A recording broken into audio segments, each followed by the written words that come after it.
যারা আজকে বিমানের এই কবলে পড়ে জমিন থেকে চলে গেল, আল্লাহ তাদেরকে শাহাদাতের মর্যাদা দান করেন।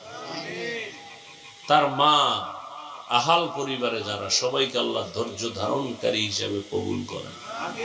আল্লাহ তাদেরকে উত্তম নিয়ামত দান করেন। দোয়া করা ছাড়া কি করতে পারি? আয় আল্লাহ, ঢাকার শহরে বিমান দুর্ঘটনায় যারা দুনিয়া থেকে নিঃশেষ হয়ে গেল, আয় আল্লাহ তাদেরকে শাহাদাতের মর্যাদা দান করেন, জান্নাতের উঁচু মাকাম দান করেন। তার মা বাবা, হাল পরিবারে যারা আছে সবাইকে সাবিরিনদের অন্তর্ভুক্ত করে দেন। দেখেন না আজকে ঢাকা বিমান দুর্ঘটনা, উত্তরার কি হালাত, কিসের বাহাদুরি করেন? এই উপরের দিকে দেখেন, আবার আহে নেই পড়েনি একটা। একটু ভাবেন তো 1 মিনিট, বিমান কই, স্কুল কই? ওরা জীবনে কোনোদিন স্বপ্নে কল্পনা করছে এই দুর্ঘটনা?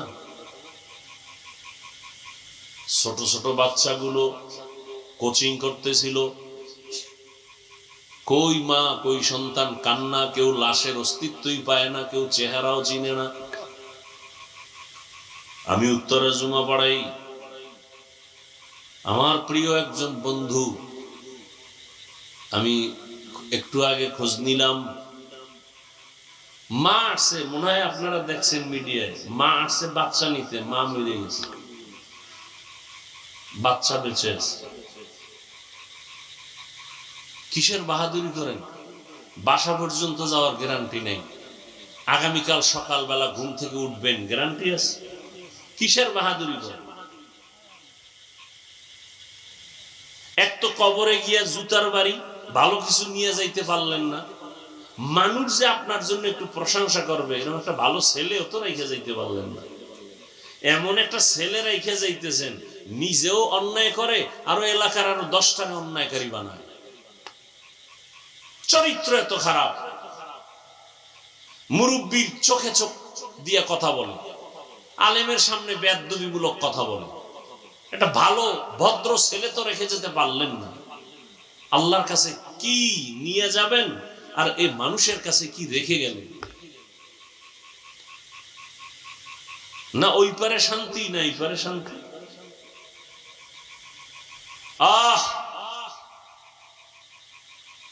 আল্লাহ বলেন, জিব্রাইল যাও, একটা লিস্টি দিয়ে দিলাম, রহমতের নবীর হাত মোবারকে দাও।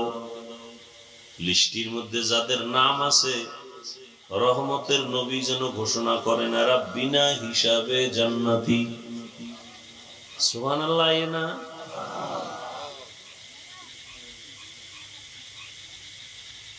যেই মানুষগুলো এত খারাপ ছিল, আল্লাহ তাদেরকে দুনিয়াতে জিন্দা অবস্থায় জান্নাতের টিকিট পাঠায় দিয়েছেন। কতজন?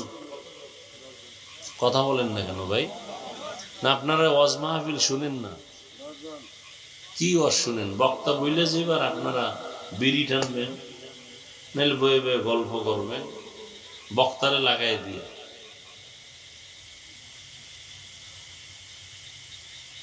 10 জন সাহাবার নামে ওপেন জান্নাতের টিকিট এসে হাজির।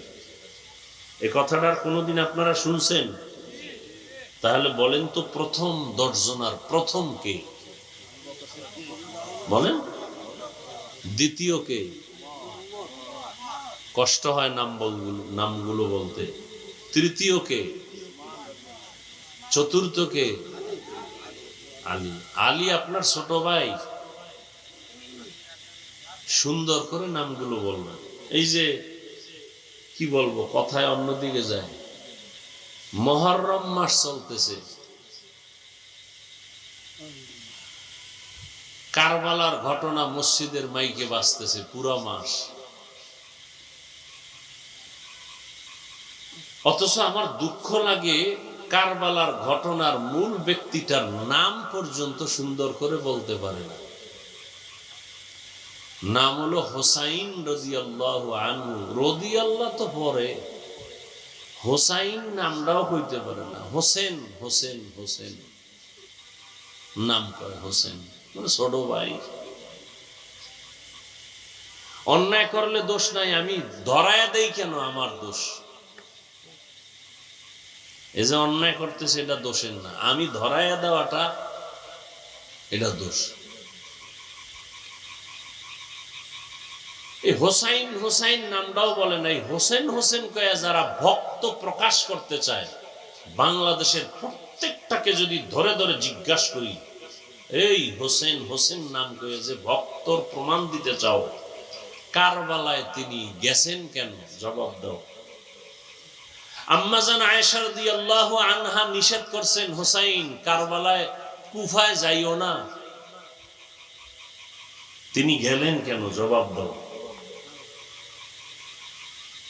একটা হোসেন নামই বলতে পারেনি, ভক্তরা বলতে পারবে না কেন গেছেন, কেউ বলতে পারবে না কেন গেছেন। রসুলের ইন্তেকালের ৬১ বছর প্লাস এরপরে কারবালার ঘটনা ঘটলো, ৬১ বছর প্লাস।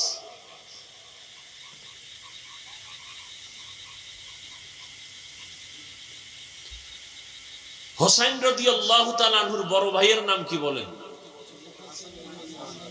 তিনিও তো শহীদ হয়েছেন। হাসান হুসাইনের বাবা হযরত আলী রাদিয়াল্লাহু আনহু। কে সে আলী? আলীর গুণগান বলি রাত পার হয়ে যায়। ৭ বছর বয়স, কেউ বলছেন ১১ বছর, কেউ বলছেন ৮ বছরে রসুলের হাতে হাত লাগাই দিয়েছেন হযরত আলী, কালেমা পড়ে ফেলছেন। এতদিন ছিল চাস্তো ভাই, এখন তিনি সাহাবী, কিছুদিন পরে হবেন রসুলের জামাতা। রসুল কি বলেন আলী সম্পর্কে? আনা দারুল হিকমা ওয়া আলীউন বাবুহা, আমি ইলম ও হিকমতের ঘর, আর আলী হলো এই হিকমত ও ইলমের দরজা। সে আলী তো শহীদ হয়েছেন। এর আগের খলিফা জান্নাতি সাহাবী ওসমান রাদিয়াল্লাহু আনহু শহীদ হয়েছেন। এর আগের খলিফা ওমরে ফারুক রাদিয়াল্লাহু আনহু এই মুহররমের ১ তারিখ শহীদ হয়েছেন। প্রশ্ন যদি করা শুরু করি, একজনও জবাব দিতে পারবে না। হোসাইন নিষেধ করার পরে কুফায় গেলেন কেন? হোসাইন বললেন, আমি সেখানে যাব কারণ জমিন আল্লাহ, আসমান আল্লাহ, জমিনের মানুষ গোলামি করবে আল্লাহ। কুফার মানুষ ইয়াজিদের গোলাম হতে চলছে, মানুষ মানুষের গোলামি করতে পারে না। আমি সেখানে গিয়া ওই মানুষের গোলামির জিনজির শিকলকে ছিঁড়ে কুফার মানুষকে আল্লাহর গোলামে পরিণত করার জন্য যাব। গেলেন, যুদ্ধ চলছে, সন্তান একটা শহীদ, নামাজের টাইম হয়ে গেছে। হোসাইন রাদিয়াল্লাহু আনহু যুদ্ধ চলাকালীন নামাজ ছাড়েননি। এই হোসাইনের ভক্ত যারা, নামাজ কই তোমার? দাড়ি কই? টুপি কই? পাগড়ি কই? পৃথিবীতে হোসাইন রাদিয়াল্লাহু আনহুর ভক্ত, পৃথিবীতে শ্রেষ্ঠ ভক্ত আমরা টুপিওয়ালা দাড়িওয়ালা। আর যারা হোসাইনের নাম ব্যবহার করে, নামাজ নাই, দাড়ি নাই, টুপি নাই, এরা শুধু মুখে বলে ভক্ত, অন্তরে এদের মোহাব্বত নাই। শুরুতেই কিন্তু আজকে ভালোবাসার কিছু কথা বলছি, অন্তরের ভালোবাসা। যুদ্ধ চলাকালীন নামাজ ছাড়েনি। রসুল বলেন মুমিন আর বেঈমানের ব্যবধান নামাজ। বেঈমান নামাজ পড়ে না, মুমিন যারা নামাজ ছাড়ে না।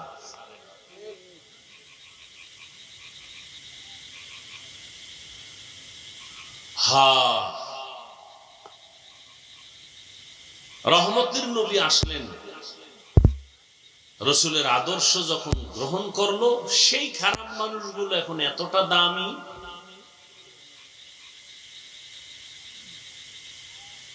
যে আল্লাহ ডাইরেক্ট তাদের নামে জান্নাতের টিকিট পাঠিয়ে দিলেন। 10 জনের নামে ওপেন। কিন্তু এরপরে এরা সুসংবাদ পাইয়া তাদের হালাত কেমন হয়েছে? আপনারা যদি পিসাব কয় তুমি জান্নাতি, আপনি কইবেন তো বিড়ি আরো ডবল দে। পিসাব যেহেতু জান্নাতি হয়েছে, আর এত ইবাদতের দরকার নেই। ওদিকে সাহাবাদের উপরে যখন সংবাদ এসে গেল, কান্নায় ভেঙে পড়লেন।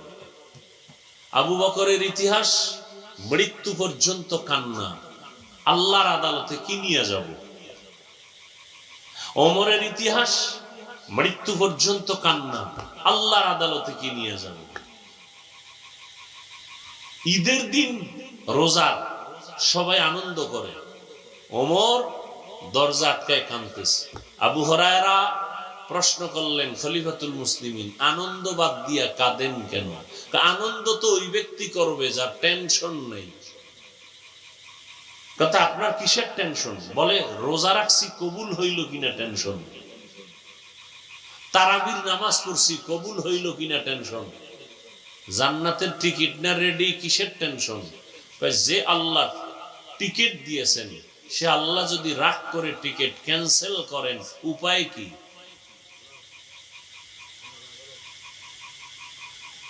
আশেকে রসুল তো তারা, গলায় ছুরি আসবে, দাড়ির মধ্যে অস্ত্র লাগবে না, এরা তো আশেকে রসুল।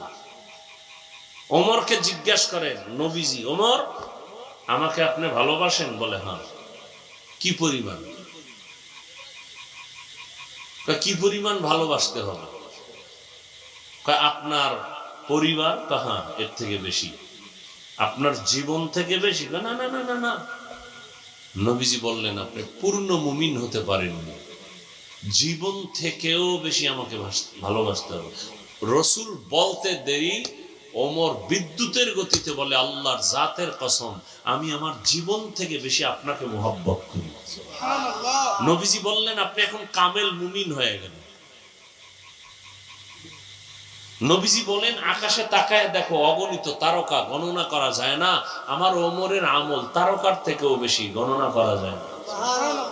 সেই ওমর ঈদের দিন কান্না করে, তারাবি কবুল হইল কিনা টেনশন, কোরআন খতম করেছি কবুল হইল কিনা টেনশন। আর আপনি সারা জিন্দেগিতে কোরআন শরীফ ধরেনি না, আপনার টেনশনই নেই।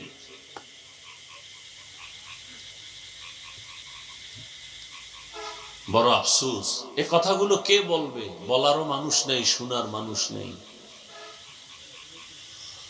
ভুল ধরার মানুষ আছে, লোকমা দেওয়ার মানুষ আছে।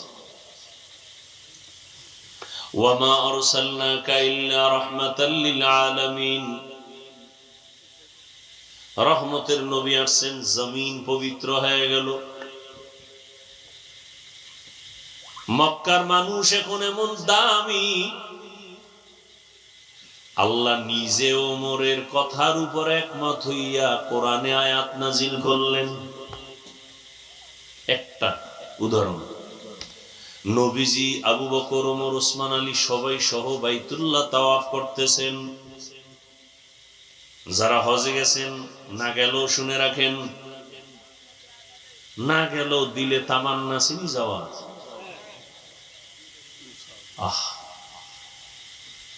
আল্লাহ সবাইকে কবুল করে। রহমতের নবী বাইতুল্লাহ তাওয়াফ করলেন। তাওয়াফ করার পরে 7টা চক্কর দিয়া 2 রাকাত নামাজ পড়তে হয়। তাওয়াফের নামাজ ওয়াজিব। নবী তাওয়াফ করলেন, কিন্তু নামাজ যে পড়বেন কোথায় পড়বেন? রহমতের নবী বললেই তো হয়ে যায়, রবের সাথে তার ডাইরেক্ট কানেকশন। কিন্তু নবী আর পর সাহাবাদের পরামর্শ সারা সিদ্ধান্ত নেন না। সাহাবায়ে কেরাম আপনারা পরামর্শ দেন, তাওয়াফের নামাজ কই পড়ি? কেউ বলেন, ইয়া রাসূলুল্লাহ, বাইতুল্লাহর দরওয়াজা বরাবর 2 রাকাত নামাজ পড়ি। আর একজন সাহাবী বলেন, জমজম কূপের নিচে 2 রাকাত নামাজ পড়ি। আর একজন বললেন, হাতিমে কাবার কাছে পড়ি। ওমর বললেন, ইয়া রাসূলুল্লাহ, ইব্রাহিম নবী যেই পাথরের উপরে দাঁড়াইয়া বাইতুল্লাহ নির্মাণ করছেন, ইসমাইল সন্তান সহ, ওটাকে মাকাম ইব্রাহিমী বলে। আমার মন বলে আপনি মাকাম ইব্রাহিমের বরাবর পেছনে 2 রাকাত নামাজ আদায় করেন। পরামর্শ শেষ। নবী এখন বললেই তো হয়, আমার সিদ্ধান্ত এটা। নবী বলেন না, চুপ করে বসে আছেন। আসমান থেকে ফয়সালা আসবে। হঠাৎ করে জিব্রাইল আসছেন। জিব্রাইল এসে সালাম দিয়া কয়, ইয়া রাসূলুল্লাহ, আল্লাহ সালাম দিয়া সুসংবাদ দিছেন, ওমরে যেটা বলছেন আল্লাহ তা মেনে নিয়েছেন, আপনাকেও মানতে বলেছেন। সুবহানাল্লাহ বলবেন না? সেই ওমর ঈদের দিন কান্না করে, আল্লাহর কাছে কি নিয়ে যাব? একটু চিন্তা করেন তো, জান্নাতের টিকিট রেডি, তাদের যদি এই হালাত হয়, আপনার আমার নামাজ নাই, রোজা নাই, তেলাওয়াত নাই, জিকির নাই, সুন্নত নাই, দরুদ শরীফ নাই, কি নিয়ে যাবেন আল্লাহর কাছে? আফসোসও নাই। এ বয়ানের পরই রাস্তায় বিড়ি টানবে, ফজর পরে নাই আশেকে রসুল, জহুর পরে নাই আশেকে রসুল, মাগরিব পরে নাই, এশা পরে নাই আশেকে রসুল। ঘরে গিয়া জেনা করবে, জেনা মোবাইল হাতে নিয়ে সারা রাত চোখের জেনা, জবানের জেনা, কানের জেনা, হাতের জেনা, মোবাইলে শুধু জেনা চলবে সারা রাত, ঘরে ঘরে রুমে রুমে জেনা। রাগ করতেছেন? আরে মেয়ে, আমরা এই কথাগুলো আপনাদের না শুনাইলে শোনাবে না তো কেউ।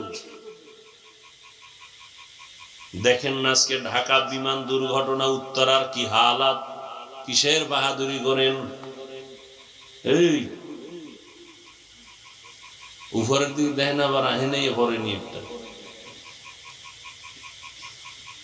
একটু ভাবেন তো 1 মিনিট, বিমান কই, স্কুল কই? ওরা জীবনে কোনোদিন স্বপ্নে কল্পনা করছে এই দুর্ঘটনা?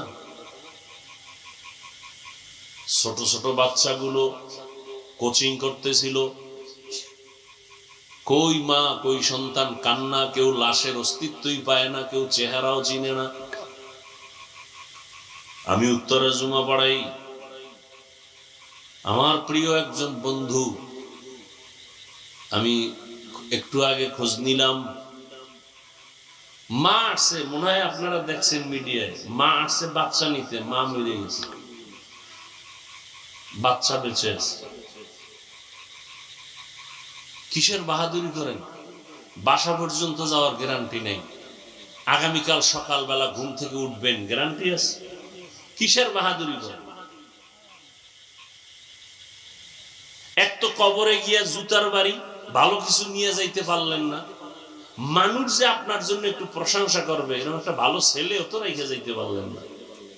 এমন একটা ছেলে রেখে যাইতেছেন, নিজেও অন্যায় করে, আরো এলাকার আরো 10টাকে অন্যায়কারী বানায়। চরিত্র এত খারাপ, মুরব্বীর চোখে চোখ দিয়ে কথা বলে, আলেমের সামনে বেয়াদবিমূলক কথা বলে। একটা ভালো ভদ্র ছেলে তো রেখে যেতে পারলেন না, আল্লাহর কাছে কি নিয়ে যাবেন? আর এই মানুষের কাছে কি রেখে গেলেন? না ওই পারে শান্তি, না এই পারে শান্তি।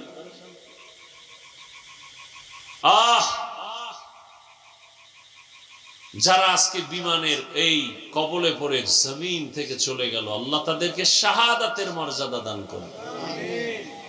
তার মা, আহাল পরিবারে যারা, সবাইকে আল্লাহ ধৈর্য ধারণকারী হিসেবে কবুল করেন। আল্লাহ তাদেরকে উত্তম নিয়ামত দান করেন। দোয়া করা ছাড়া কি করতে পারি? বড় কঠিন হাল।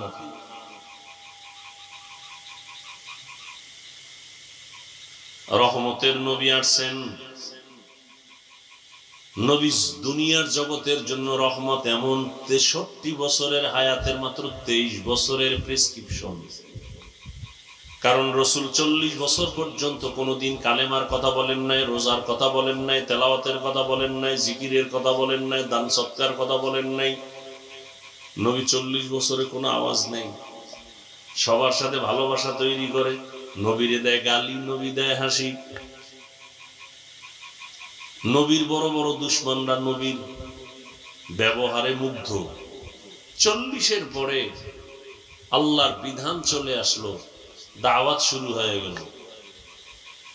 এমন এক প্রেসক্রিপশন আল্লাহ তৈরি করে দিলেন, এমন এক প্রেসক্রিপশন, কিয়ামত পর্যন্ত যারা এই প্রেসক্রিপশন ফলো করে চলবে, নবী চ্যালেঞ্জ দিয়ে গেছেন, আমি চলে গেলাম, 2 জিনিস রেখে গেলাম, চ্যালেঞ্জ দিয়ে গেলাম, যদি ধরিয়া রাখো ঈমানও যাবে না, সম্মানও যাবে না।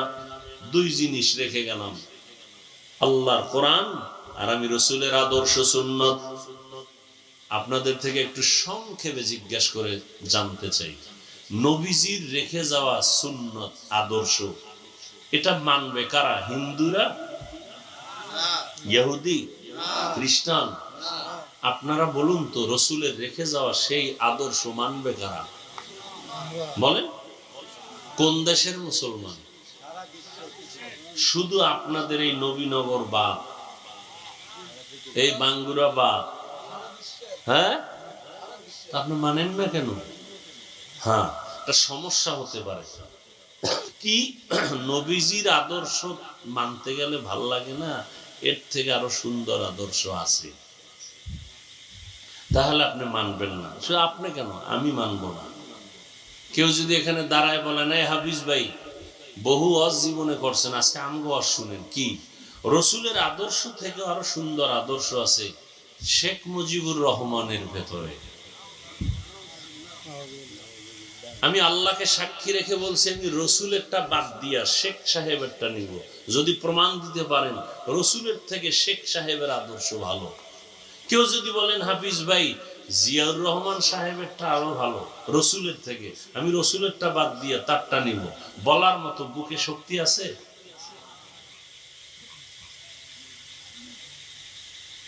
বরং আমি কি বলি, এ দুনিয়াতে রাসূলের আদর্শ বাদ দিয়া নতুন আদর্শ বাজারজাত করছে আর বুঝাইছে মুহাম্মদেরটা থেকে আমগোটা ভালো। বলে কে তুমি? আমি আব্রাহাম লিঙ্কন। চান্দি গরম না হইলে বউরে মা কইতে পারে না, এরকম জানোয়ার আছে না, বউরে মা কয়, এমনি কয়, তার মার ছিঁড়ে গেছে। যত বড় ভিআইপি তত বড় নেশাখোর। তাহলে খাইয়ে লইয়া দিমাগ না পাক, ও জবানে আর দিমাগ দিয়ে যা বের করে সব না পাক। আর আমার রাসূল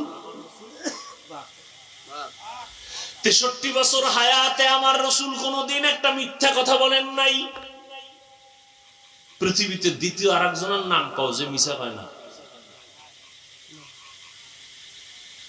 বরং ঘরের মধ্যে বৈশা পাওনাদারে যখন টেলিফোন করে, আমি জমিনে নাই, আছে ঘরের মধ্যে, আমি জমিনে নাই। একদিন ধৈর্য একটারে কইতেছে, তুমি না ঘরে ছিলা, তুমি মিছা কথা কইলে কেন জমিনে নাই? আসলে আমি জমিনে ছিলাম না, খাটের উপরে ছিলাম।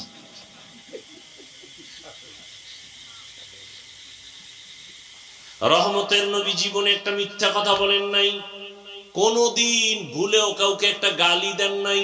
হাজারো গালি শুনছেন, গালির জবাবও দেন নাই।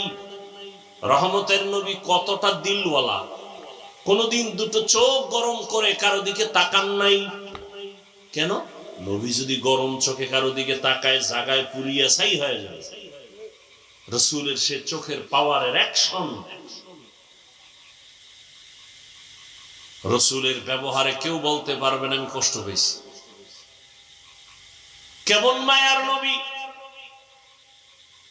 যে রাসূলের শরীর মোবারকের ঘাম থেকে মিশকের ঘ্রাণ। কেমন রহমতের নবী আমার, যেখানে কদম দেন ওই জায়গা থেকে দীর্ঘ বছর শুধু ঘ্রাণ আর ঘ্রাণ।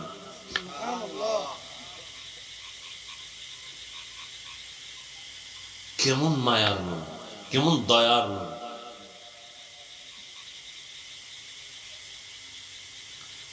নবীজি বলছেন, আমি চ্যালেঞ্জ দিয়ে গেলাম, দুইটা জিনিস যদি ধৈর্য রাখতে পারো, ঈমানও যাবে না, সম্মানও যাবে না।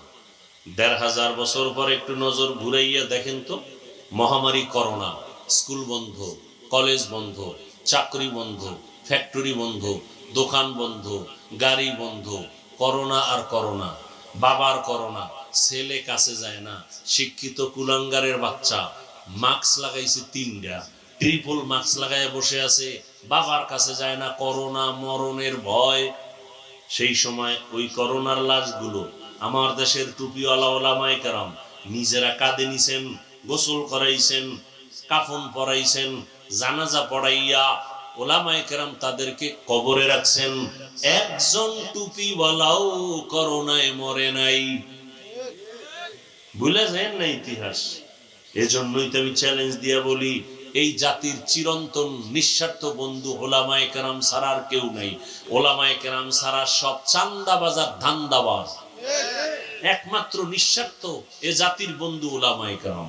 এই জাতির জন্য এত দামি তারা, নিজের বউ নিয়ে এত পেরেশানি করে না, উম্মত নিয়ে যেই পেরেশানি করে, নিজের ছেলেরে সময় দেই না, মেয়েরে দেই না, ঘরে দেই না। 24টা ঘন্টা উম্মতের পেছনে তাবলীগওয়ালাদের মেহনত, পীর মাশায়েখের মেহনত, মাদ্রাসাওয়ালাদের মেহনত, আলেম ওলামাদের মেহনত, সব সময় এই উম্মতের পিছনে।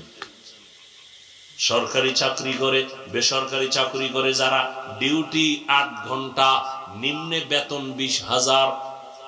ঠিক নেই? ইমাম সাহেবের ডিউটি কয় ঘন্টা? কথা কয় না। সত্য কথাটা বলতে এত টেনশন করেন কেন? ইমাম সাহেবের ডিউটি কয় ঘন্টা? 24 ঘন্টা। বেতন কত? ওই যে পাথর মারছে এগোছেও তো এগো অন্যায় আরো মারাত্মক। 8 ঘন্টা ডিউটি, 20,000 টাকা বেতন, টেবিলের তলে আরো কত মুক্তা টুক্তা তো পায়। আর 24 ঘন্টা ডিউটি, বেতন দেয় 5,000 6,000। তাও ধমক কি? একক তো নামাজ না পড়াইলে ইমামের উপরে রিমান্ড শুরু হয়ে যায়। রিমান্ড গেছিলেন কই? এরকম বেয়াদব আছে না নাই?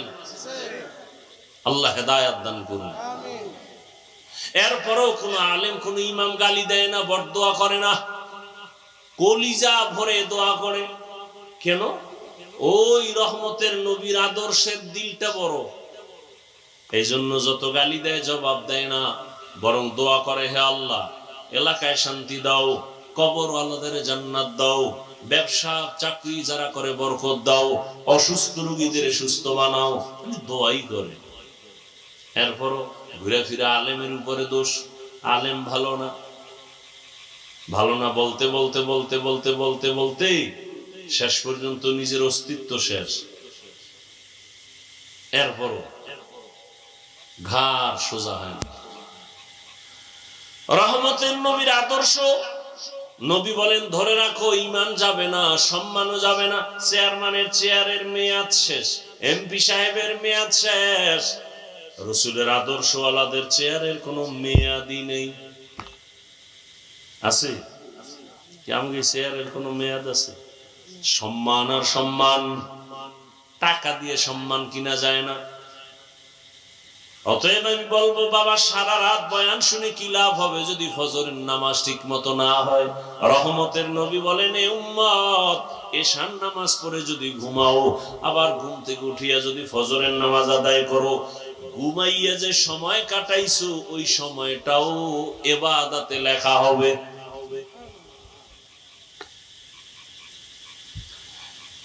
এই যে আমি এতক্ষণ আপনাদের একটু কথা শুনেছি, কষ্ট হয়, এর পরেও একবারও কিন্তু বলি না আমি যে পাঁচকল্লিওয়ালা মৌলবী, আপনারাও আমার মতো পাঁচকল্লি লাগাবেন, না হয় আপনার জাহান্নাম। বলছি আমি কওমি মাদ্রাসার সন্তান, আপনারাও কওমি মাদ্রাসায় যাবেন। একবারও বলি নাই আমি তাবলীগের লাইনের সন্তান, আপনারাও তাবলীগে যেতে হবে। একবারও বলি নাই আমি পীর সাহেবদের মুরিদ, আপনাদেরও যেতে হবে। একবারও বলি নাই।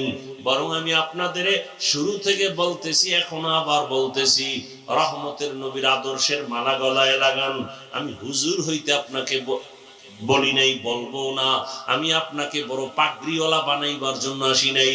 আমি আপনার কলবটাকে পরিচ্ছন্ন রাখার জন্য, আমার রসুলের আদর্শের মালা গলায় লাগাবার জন্য বারবার অনুরোধ করতেছি, এখনো করি। বলবেন হাফিজ ভাই কেমনে সম্ভব? আপনার মতো যুবক জীবনে মাদ্রাসায় পড়ে নাই, স্কুলে কলেজে পড়িয়াও 5 ওয়াক্ত নামাজ পড়ে, সত্যটা বলেন না, আছে না নাই? আপনার কপালে অভিশাপ লাগছে কার? আপনি পারেন না কেন? সোজা ওয়াজ, কোনো পেশ নাই। আপনার মতো যুবক যদি জেনারেল লাইনে থাকিয়া রাস্তায় গাড়ি চালায়, নামাজ পড়ে, জবাব দেন আপনার কপাল খারাপ কেন, আপনি পারেন না কেন? আপনার মতো যুবক নদীর মধ্যে মাছ ধরে নামাজ পড়ে, আপনি পারেন না কেন? আপনার মতো যুবক র্যাব আর্মি পুলিশ বিডিআর এর চাকরি করে, 5 ওয়াক্ত নামাজ আদায় করে, বলেন আপনি পারেন না কেন? আপনার কপাল তো খারাপ কেন? আপনার উপরে কারো না কারো বড় বরদোয়া লাগছে, না হয় আপনি এত খারাপ হইতে পারেন না। আপনার মতো কত সন্তান জেনারেল লাইনে রাস্তায় চলে, শ্রমিকের কাজ করে, জমিনে কৃষি কাজ করে, গামছা বিছাইয়া নামাজ আদায় করে, বলেন আপনি পারেন না কেন? আপনার কপাল কেন এত খারাপ? সহজ কথা, হুজুর টুজুর হওয়ার দরকার নেই। আমার এই কথাগুলোর জবাব দেন। আমিও মুসলমান, আপনিও মুসলমান। আপনার আল্লাহ আমার আল্লাহ এক, আপনার আমার নবী এক, কোরআন এক, কাবা এক, ধর্ম এক, কালেমা এক। দুনিয়াতে আসছি সিস্টেম এক, বিদায় বেলা কাফনের সংখ্যা এক, কালারও এক, কবরের সাইজও এক, কবরের প্রশ্ন 3টা তাও এক। অথচ আপনি কেমন ভিআইপি, আমি টুপি খুলতে চাই না লজ্জা, আর আপনি টুপি দিতে চান না লজ্জা। আপনি কত ভিআইপি মুসলমান। আমি দাড়ি কাটতে চাই না লজ্জা পাই, আর আপনি কেমন ভিআইপি মুসলমান যে দাড়ি রাখতে চান না লজ্জা পান। আপনাকে দাড়ির জন্য কত বয়ান দিতে হয়, এরপরও রাখতে চান না। নামাজের জন্য কত বয়ান দিতে হয়, নামাজ পড়তে চান না। তাহলে আপনি কোন লাইনের মুসলমান, আমি কোন লাইনের মুসলমান? আসলে কি আমি ভুলে আছি, নাকি আপনারা ভুলে আছেন? হিসাবটা তাড়াতাড়ি মিলায় নেন, আগামীকাল এই টাইমে বেঁচে থাকার গ্যারান্টি নাই। আরে মনের শখ মিটায় গুনাহ তো কম করেন নাই। মনে চাইছে, শখ লাগছে পার্কে যাবেন, দৌড়। মনে শখ লাগছে মাইয়া নিয়ে আড্ডা দিবেন, দিছেন। মনে শখ লাগছে নামাজে যাবেন না, যান নাই। মনে শখ লাগছে দাড়ি কাটবো, কেটে ফেলেছেন। আর কত শখ, এখনো কি শখ মিটে নাই? আর কত বছর দাড়ি কাটলে শখ মিটবে? আর কত বছর মাইয়ার চরিত্র নষ্ট করলে শখ মিটবে? আর কত বছর পার্কে পার্কে গুন্ডামি করলে মনের ঝাল মিটবে? এরপরে তওবা করবেন, হায়াতের বাকি কত বলে। ও পর্দার আড়ালের মা বোনেরা, আপনার মতো কত মা কত বোন এই অঞ্চলে আছে, এখনো 5 ওয়াক্ত নামাজ পড়ে, স্বামীর মাল হেফাজত করে, মোবাইলে সময় নষ্ট করে না, নাই? বাকি আম্মা জানেরা বলেন আপনারা কেন পারেন না? কপাল কেন এত খারাপ? আল্লাহর আদালতে কি নিয়ে যাবেন? রহমতের নবী উম্মতি উম্মতি করে জীবন কাটাইলেন, কিয়ামতের ময়দানে উম্মতের জন্য কান্না করবেন, আর সে উম্মতের অন্তরে কোনো দরদি নাই। ও যুবক বাবা, মনের জাল মিটায় তো গুনাহ কম করলেন না। বাবার কাছে গিয়ে কয় টাকা দাও মোবাইল কিনবো, দেয় না, বাবারে মেরে ফেলায়। মায়ের কাছে টাকা চায়, না দিলে মায়ের উপরে গালি, কত ঝগড়া, কত বেয়াদবি। রসুলের আদর্শ ছাড়া জমিনে শান্তি আসবে না, যতই চালাকি করেন। ইসলাম ছাড়া জমিনে শান্তি আসবে না। শিয়ালের হাতে মুরগি আমানত দিয়া আমানত থাকে না, শিয়ালে সব ধ্বংস করে। দুর্নীতিবাজ, চান্দাবাজ আর ধান্দাবাজ যারা, চরিত্রহীনের কাছে যদি মাদ্রাসা মসজিদের চাবি দেন, জাতির ভাগ্য নির্ণয়ের চাবি দিয়ে দেন, জীবনে জাতির কপাল খুলবে না, জীবনে খুলবে না, অশান্তি বাড়তেই থাকবে। আহা, একটা কুকুর আর একটা কুকুরের এই পরিমাণ আক্রমণ করে না, একটা মানুষ হইয়া কেমনে মানুষের এভাবে মারে? রসুলের আদর্শ যদি থাকতো এমনটা হওয়ার কোনো সুযোগ ছিল না। রসুলের আদর্শ কত সুন্দর। এই কোরবানির সময় যে গরু জবাই দাও, নবীজির আদর্শ কত সফট। কয় তুমি একটা গরুর সামনে আরেকটা গরু জবাই দিও না, কারণ আরেকটা দেখলে কষ্ট পাবে। এটা পশুর কষ্ট রসুল নিষেধ করছেন, আর সেই মানুষ পশুর থেকেও খারাপ হয়ে গেছে। বড় আফসোস রে বাবা, বালিশে মাথা লাগায় একটু চিন্তা করিও, যখন বাতিটা নিভায়া দাও, নিজের রুমের দরজা আটকায় দাও, তখন রুমের মধ্যে তুমি ছাড়া কেউ নাই, অন্ধকারে তোমার হাতে মোবাইল, তুমি মোবাইল দেখা দেখা কত জেনা করো, চোখের জেনা, জবানের জেনা, অন্তরের জেনা, হাতের জেনা। তুমি যখন মোবাইলটা ছাইরা ঘুমে যাও, তোমার অন্তরে কি ভয় লাগে না যে ঘুমের মধ্যে যদি আজরাইল আসিয়া পড়ে উপায় কি হবে? ও আমার যুবক বাবারা, তোমার মতো কত যুবক স্কুলে দেখো, ঢাকা কলেজে যাও, মাথায় পাগড়ি, বড় দাড়ি, কলেজে ক্লাস করে, মনে হয় যেন বড় মসজিদের খতিব। ও বাবা, তুমি কোন মসজিদে নামাজ পড়াও? আমি আরবি জানি না। এই হালাত কেন? বলে একজন আলেমের দোয়া, একজন আল্লাহর ওলির দোয়া পাইছি, মা বাবায় দোয়া দিছে, এখন আমি এই অবস্থায় কলেজে ক্লাস করি। কলেজের মধ্যে ছেলে মেয়ে নায়িকা আছে, শিক্ষক শিক্ষিকা আছে, কিছু বলে না? না বলে না। শিক্ষকেরাও দোয়া করে, শিক্ষিকারাও দোয়া করে। ক্লাসের ছেলেরা মাঝে মাঝে কয়, চল বন্ধু একটু আড্ডাখানায় যাব, চল অমুক জায়গায় ঘুরে আসব।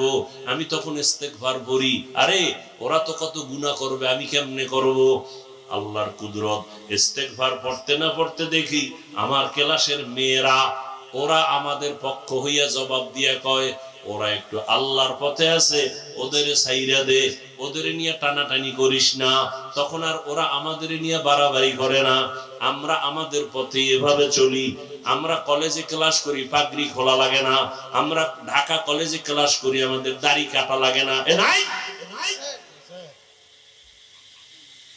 ও ব্যবসায়ী বাবারা, আপনার মতো কত ব্যবসায়ী ব্যবসা করে, নামাজ ছাড়ে না, শাটার বন্ধ করে মসজিদে চলে যায়।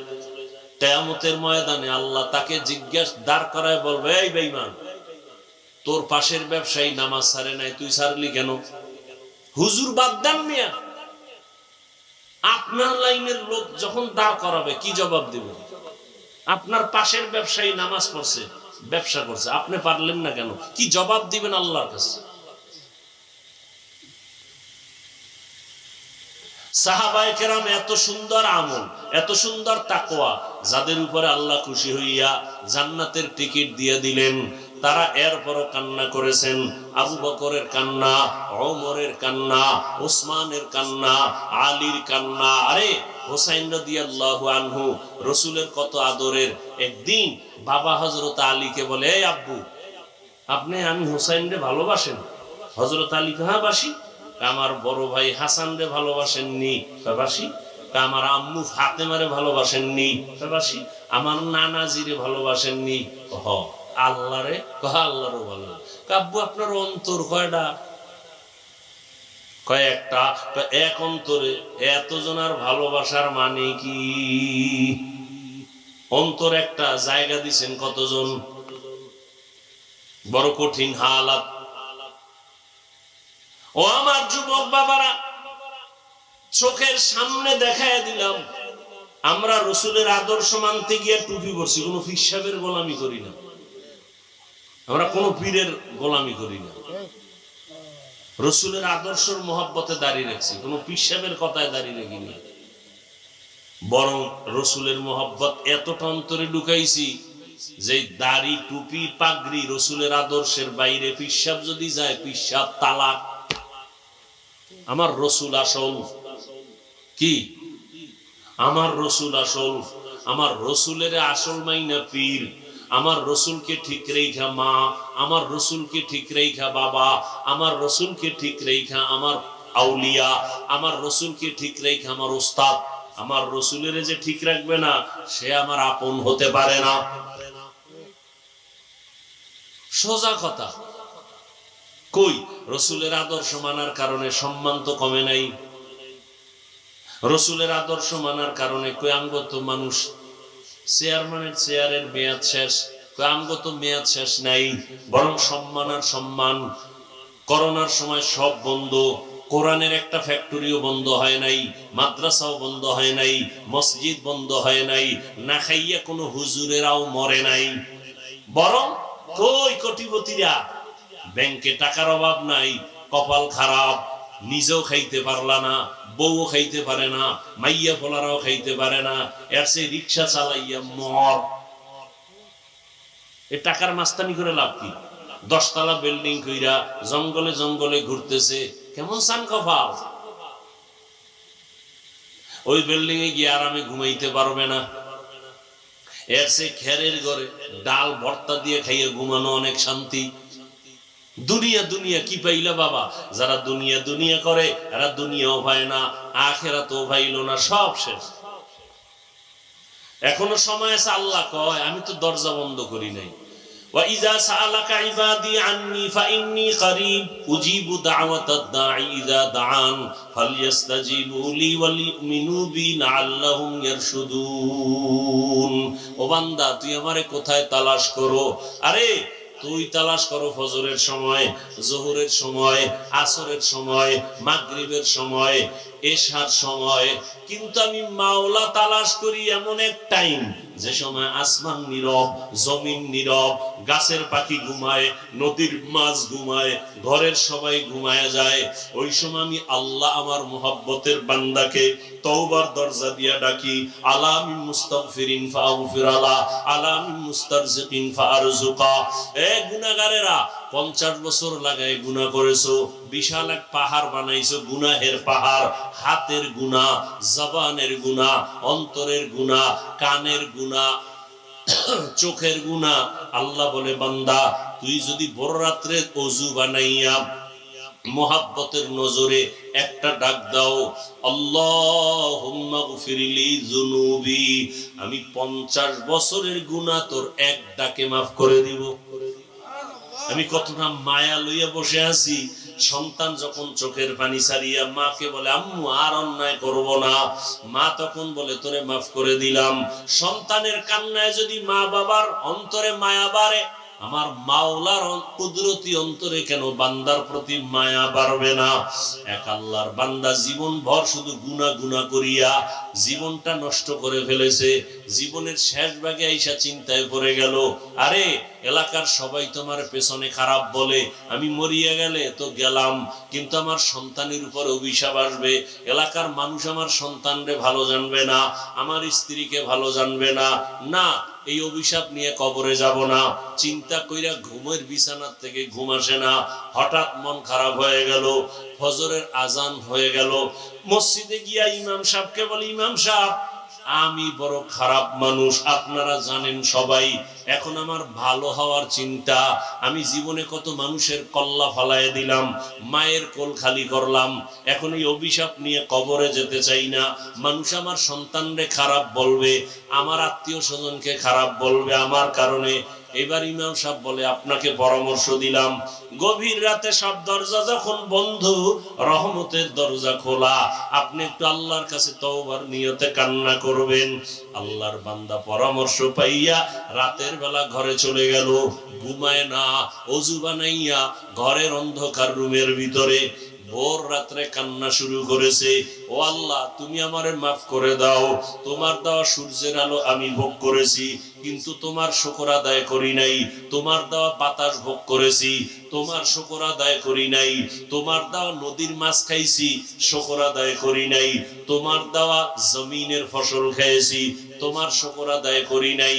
আজকে অনেক অনুতপ্ত হয়ে আসছি, আর গুনাহ করব না, হাতের গুনাহ করব না, জবানের গুনাহ করব না।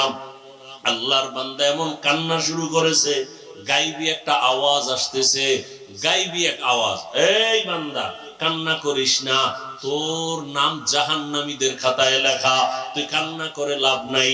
আওয়াজটা কেমন যেন ঘরের সবাই শুনছে। বিবি এক সময় ডাক দিয়া কয়, ও স্বামী, তুমি আওয়াজ শুনো নাই? তোমার নাম জাহান্নামীদের খাতায়, কান্না করে লাভ কি?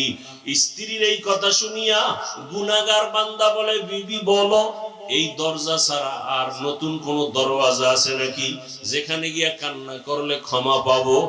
স্ত্রী বলে, না, আর কোন দরওয়াজা নাই। আল্লাহর বান্দা বলে, বিবি আমার এই দরজা ছাড়া যদি আর কোন দরওয়াজা না থাকে, আমার কাজ হলো কান্না করা। জীবনে তো গুনাহ কম করি নাই, আড্ডা কম দেই নাই, এখন শুধু কান্নাই করে যাব। জাহান্নামের খাতায় নাম লেখা থাকলে থাক, কান্না বন্ধ করব না।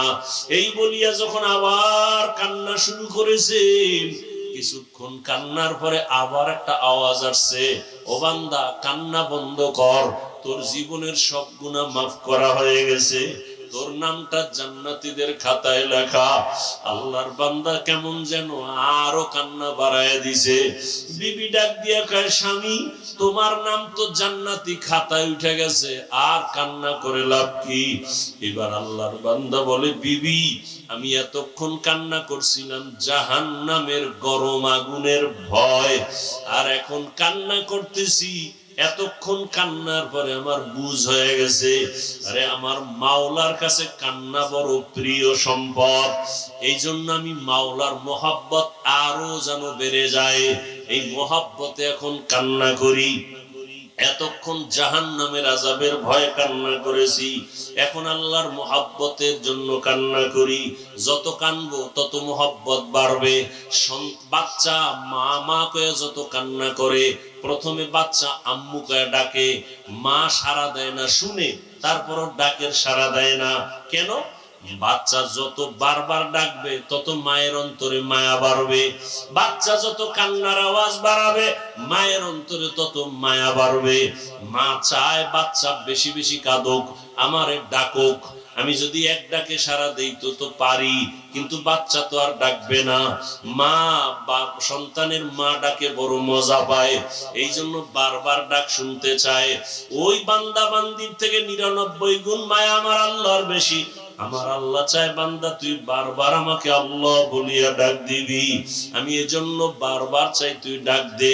মাঝে মাঝে তুই কাঁদো না, ডাকো না, আমি মুসিবত দেই। রে বান্দা মুসিবতে পড়লে তো আমাকে ডাকবি। আমার তো ছেলে নাই যে আমাকে আব্বা বলে ডাকবে, আমার তো মেয়ে নাই যে আমাকে বাবা বলে সম্বোধন করবে, আমার তো স্ত্রী নাই আমাকে স্বামী বলে সম্বোধন করবে। বরং আমি বড় আদর করে বানাইছি মানুষ। আমি মানুষ বানাইয়া মানুষের যুবক বাবারাও তওবা করো, আর জীবনে নামাজ ছাড়বা না, দাড়ি কাটবা না, বেপরদায় চলবা না, মা বাবার সাথে বেয়াদবি করবা না, শিক্ষকের দোয়া নিয়া, উলামায়ে কেরামের পরামর্শ নিয়া, নবীর আদর্শ মেনে জীবন চালাইবা। আল্লাহ আমাদের সবাইকে খাঁটি তওবাওয়ালা জীবন দান করেন, তওবার উপরে মজবুত হইয়া চলার মতো তৌফিক দান করেন, আমিন। আলহামদুলিল্লাহি রাব্বিল আলামিন, ওয়াসসালাতু ওয়াসসালামু আলা সাইয়্যিদিল আমবিয়াই ওয়াল মুরসালিন ওয়া আলা আলিহি ওয়া আসহাবিহি আজমাইন। ইয়া আরহামার রাহিমিন, ইয়া আরহামার রাহিমিন, ইয়া আরহামার রাহিমিন। রব্বিরহামহুমা কামা রাব্বায়ানি সগীরা। اللهم إنك عفو كريم تحب العفو فاعف عنا. اللهم إنا نسألك رضاك والجنة ونعوذ بك من سخطك والنار. ও দয়ার মালিক, আমরা গুনার বোঝা নিয়ে আপনার দরওয়াজায় হাজির, তওবার নিয়ত করেছি, আর গুনাহ করব না, নামাজ ছাড়বো না, দাড়ি কাটবো না, বেপরদায় চলবো না, মা বাবার সাথে বেয়াদবি করব না, উলামায়ে কেরামের পরামর্শ নিয়া নবীজির আদর্শ মেনে চলবো। আমাদের তওবা কবুল করে নেন, গুনাহমুক্ত জীবন দান করেন। আয় আল্লাহ, মাহফিল কবুল করে নেন, মাদ্রাসা কবুল করে নেন, মসজিদ কবুল করে নেন, এলাকাবাসীকে কবুল করে নেন, দান সদকা যারা করেছে কবুল করে নেন, ঘরে ঘরে শান্তি দান করেন, সারা দুনিয়াবাসীকে মাফ করে দেন, মুসলমানকে হেফাজত করেন।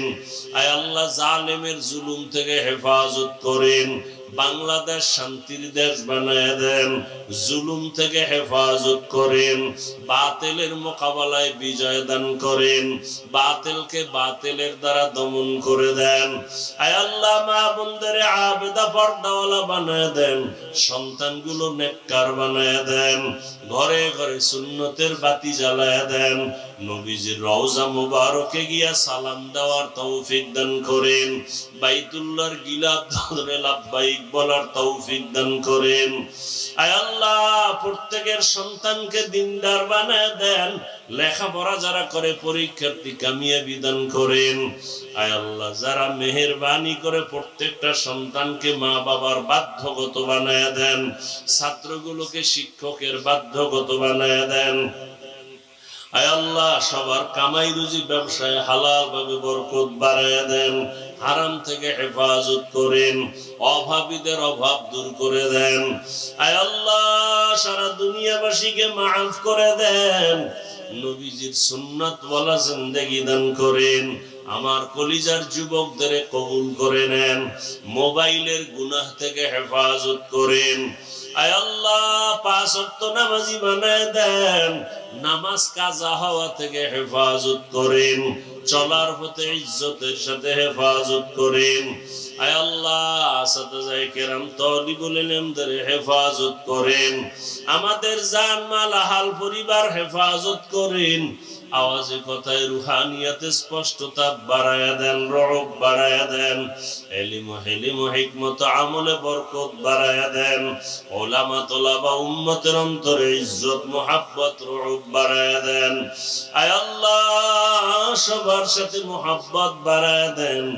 আয় আল্লাহ তাআলা বেশি বেশি নেক আমলের তৌফিক দান করেন। আয় আল্লাহ, আমরা যারা হাত তুলেছি জানি না কারা ইয়তীম, বাবা নাই, মা হারা, অসহায়, মেহেরবানি করে সবার কবর জান্নাত বানায়া দেন। যারা বেঁচে আছেন হায়াত বাড়ায়া দেন, অসুস্থ যারা সুস্থ করে দেন আল্লাহ। আয় আল্লাহ, ঢাকার শহরে বিমান দুর্ঘটনায় যারা দুনিয়া থেকে নিঃশেষ হয়ে গেল, আয় আল্লাহ তাদেরকে শাহাদাতের মর্যাদা দান করেন, জান্নাতের উঁচু মাকাম দান করেন। তার মা বাবা হাল পরিবারে যারা আছে সবাইকে সাবিরিনদের অন্তর্ভুক্ত করে দেন। পরিবারে এই সন্তানগুলো যারা হারাইলো এর বিনিময়ে উত্তম নিয়ামত দান করেন। আয় আল্লাহ, সবাইকে উত্তম নিয়ামত দান করেন, উত্তম নিয়ামত দান করেন। আয় আল্লাহ, আমার কলিজার প্রত্যেকটা যুবকের দিনদার বানায়া দেন, 5 ওয়াক্ত নামাজি বানায়া দেন, নামাজ কাজা হওয়া থেকে হেফাজত করেন। নবীজি সাহাবায়ে কেরামদের আদর্শওয়ালা আমাদের বানায়া দেন, গুনাহের প্রতি ঘৃণা জমায়া দেন, নারীদের ফিতনা খেদমতের ফিতনা থেকে হেফাজত করেন। আয় আল্লাহ, আমাদের হায়াতে বরকত বাড়ায়া দেন। আম্বিয়ায়ে কেরাম, সাহাবায়ে কেরাম, শুহাদায়ে কেরাম, আউলিয়ায়ে কেরাম, আসাতিজায়ে কেরামদের মাকাম জান্নাতে উঁচু বানায়া দেন। আয় আল্লাহ, চলার পথে ইজ্জতের সাথে হেফাজত করেন। আয় আল্লাহ, দিলের নেক আশা পুরায়া দেন, অভাব দূর করে দেন আল্লাহ, পরমুখাপেক্ষী থেকে হেফাজত করেন। ঋণের বোঝা মাথায় কুদরতের দ্বারা ঋণ আদায়ের ব্যবস্থা করে দেন। আয় আল্লাহ, যারা ঋণ দাতা তাদের অন্তরে মায়া মুহাব্বত বাড়াইয়া দেন। নবীজির মুহাব্বতে আমাদের দোয়া মুনাজাত কবুল করে নেন। হাসবুনাল্লাহু ওয়া নি'মাল ওয়াকিল, নি'মাল মাওলা ওয়া নি'মান নাসির।